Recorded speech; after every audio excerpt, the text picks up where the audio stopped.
Welcome back, everyone. Tyler Lavoie here, financial planner. So we're starting a new series. This is going to be called the Stewardship Series. And it's really starting with a question that a lot of financial plans that people do for themselves, they never really ask. And it's asking the question, what is your money actually for?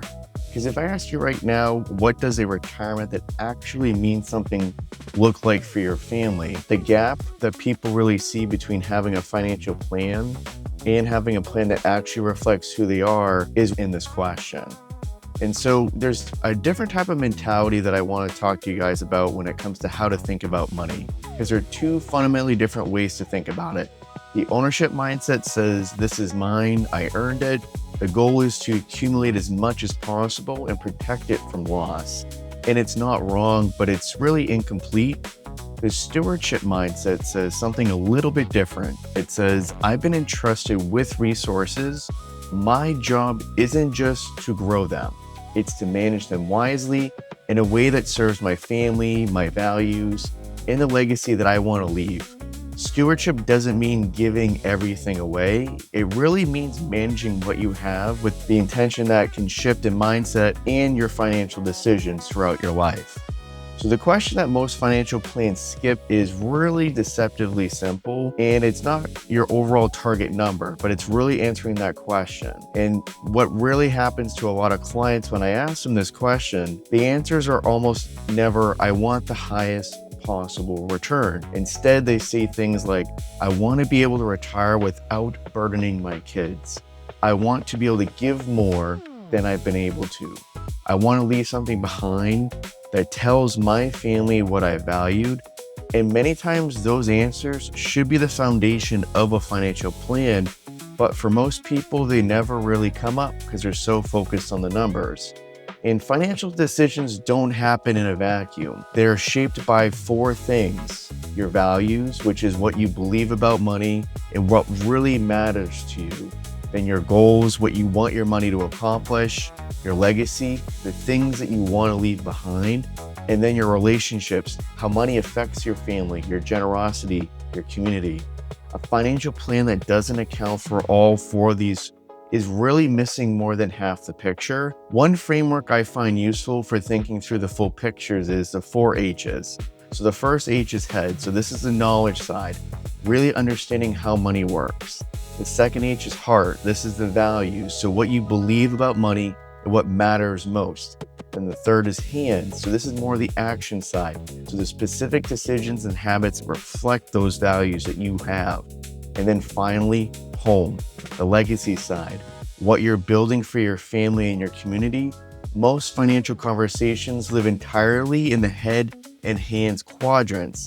The heart and home sides are where most stewardship planning lives.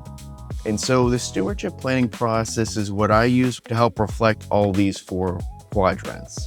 So we start with not with a questionnaire about risk tolerance, but with the question, what is your money for?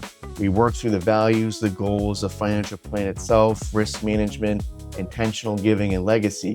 It's really a 7-step process, and step 1 isn't a number. It's a conversation about purpose, and that's the difference between a plan that's technically correct and one that actually reflects who you are as a person. And this matters most in retirement for a specific reason, because while you're working, money has built in a purpose. It's income for you, right? It's providing for your family. The accumulation question fills a lot of that meaning, but in retirement, that structure ultimately goes away. And if you haven't answered, what is this for?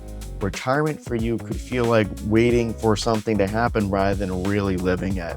And families who've done this work tend to navigate retirement decisions with greater clarity. And it's not because their account numbers are better, but because they actually know what the numbers are serving and what their why is.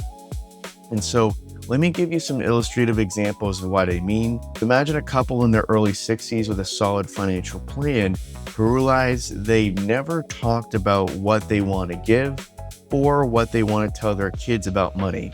A family approaching retirement who's only talked numbers with their advisors or have just done it themselves They really have no idea if the plan reflects who they are as a person.